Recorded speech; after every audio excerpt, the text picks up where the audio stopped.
నేను చాలామంది పేషెంట్స్ దగ్గర కానీ వాళ్ళ అటెండెంట్స్ దగ్గర కానీ వింటూ ఉంటాము, మేము అసలు స్మోకింగ్ చేయము, మా ఫ్యామిలీలో అసలు స్మోకింగ్ లేదు, సో నేను స్మోకింగ్ చేయను కదా, అసలు లంగ్ క్యాన్సర్ వచ్చే అవకాశమే లేదు అని కూడా వింటామండి. సో ఈ స్మోకింగ్ చేయకపోతే అసలు లంగ్ క్యాన్సర్ రాదు అనేది కరెక్టేనా? అండ్ ఇంకా ఏమి మూఢనమ్మకాలు ఉన్నాయి లంగ్ క్యాన్సర్ గురించి అనేది మనం ఇప్పుడు తెలుసుకుందామండి. నేను మీకు ఒక ఎగ్జాంపుల్ చెప్తాను. ఇప్పుడు మనకి ఒక పేషెంట్ 50 year ఫిమేల్ పేషెంట్ ఉన్నారు.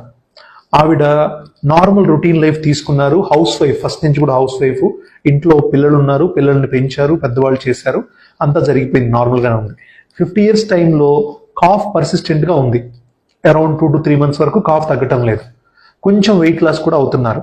సో అందుకని 3 months తర్వాత ఒకసారి మన దగ్గరికి వచ్చారు. వచ్చి చూసి ఇన్వెస్టిగేట్ చేస్తే మనకు ఫైండ్ అవుట్ అయింది ఏంటంటే లంగ్లో ట్యూమర్ కణితి ఉంది. దాన్ని బయాప్సీ చేస్తే, అంటే ముక్క తీసి పంపిస్తే మనకి లంగ్ క్యాన్సర్ అని వచ్చింది. సో ఈ లంగ్ క్యాన్సర్ అని తెలియగానే వెంటనే వాళ్ళ ఫ్యామిలీ కానీ ఇది కానీ అడిగిన ఫస్ట్ క్వశ్చన్ ఏంటంటే, లంగ్ క్యాన్సర్ ఎందుకు వచ్చింది అసలు? మాకు స్మోకింగ్ అలవాటు లేదు, ఎప్పుడు కూడా స్మోకింగ్ కానీ అటువైపు ప్యాసివ్ స్మోకింగ్ కానీ ఎక్స్పోజర్ లేదు ఎవరికి కూడా, ఫ్యామిలీలో కూడా ఎవరికి లేదు, సో అయినా ఎందుకు రావాలి అని అడిగారు.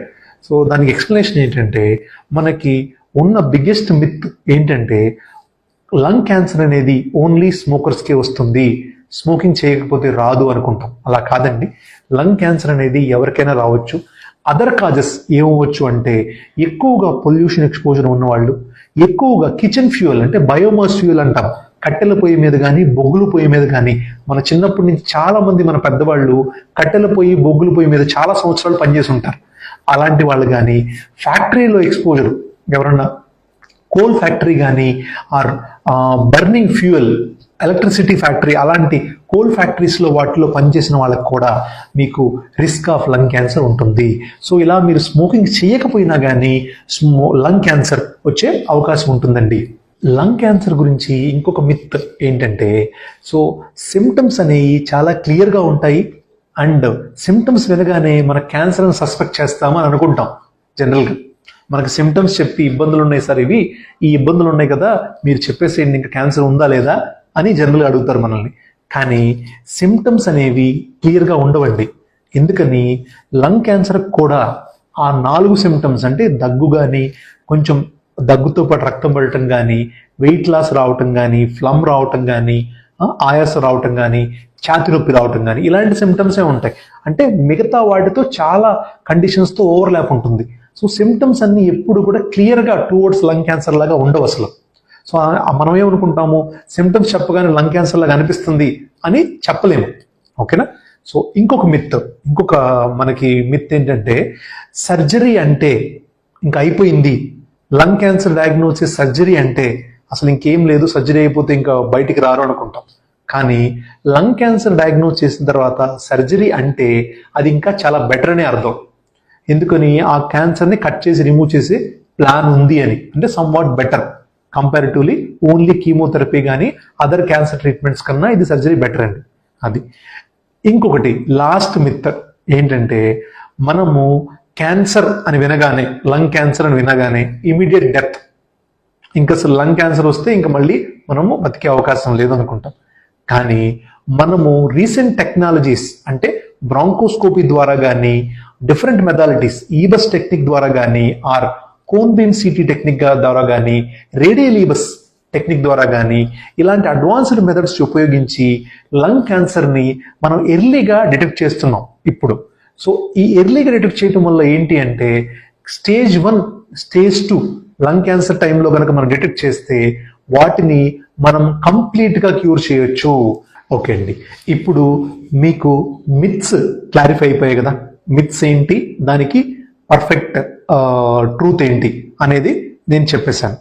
అయిపోయిన తర్వాత ఇప్పుడు మనము ఏ ప్రాబ్లం ఉంటే వార్నింగ్ సైన్స్ లాగా తీసుకోవాలి, ఇమీడియట్గా లంగ్ క్యాన్సర్కి ఎవాల్యుయేషన్ ఎప్పుడు చేయించుకోవాలి అనేది చూద్దాం.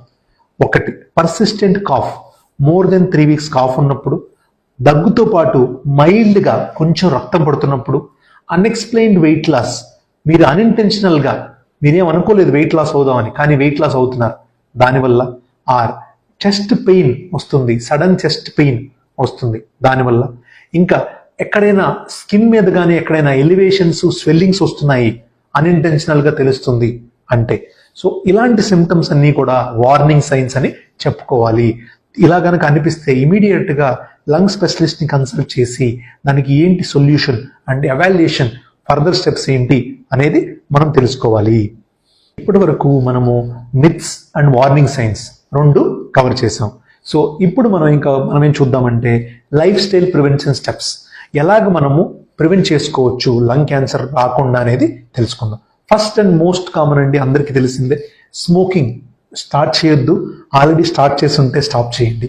Second, avoid second hand smoking or passive smoking. Very very important అండి. మీరు స్మోక్ చేయకపోయినా పక్కన వాళ్ళు స్మోక్ చేసినా కూడా మీరు స్మోక్ చేసినట్టే మీకు కూడా ఈక్వల్ రిస్క్ ఆఫ్ క్యాన్సర్ ఉంటుంది. సెకండ్. థర్డ్ వచ్చేసి డస్ట్ కానీ పొల్యూషన్ కానీ హెవీ పొల్యూటెడ్ ఏరియాస్లో కానీ ఫ్యాక్టరీ ఏరియాస్ని కానీ కంప్లీట్గా అవాయిడ్ చేయండి. And maintain a healthy life style, healthy regular physical activity and healthy life style maintain చేయడం వల్ల కూడా మీరు అవాయిడ్ చేయవచ్చు. సో ఇది మనము ఎలా ప్రివెంట్ చేసుకోవచ్చు లంగ్ క్యాన్సర్ అనేది తెలుసుకోవటం. So friends, lung cancer is surrounded by myths, but science gives us the clarity. So మీకు గనక పర్సిస్టెంట్ సిమ్టమ్స్ ఉన్నాయి, పర్సిస్టెంట్ కాఫ్ ఉంది, అన్ఎక్స్ప్లెయిన్ వెయిట్ లాస్ ఉంది అంటే ఇగ్నోర్ చేయొద్దండి. స్పెషలిస్ట్ అడ్వైజ్ తీసుకోవాలి. సో దాంతోపాటు ఈ awareness about the lung cancer symptoms కానీ మిత్స్ కానీ చాలా చాలా ఇంపార్టెంట్ అండి. Please do share this video because this awareness can save the lifes. నమస్తే.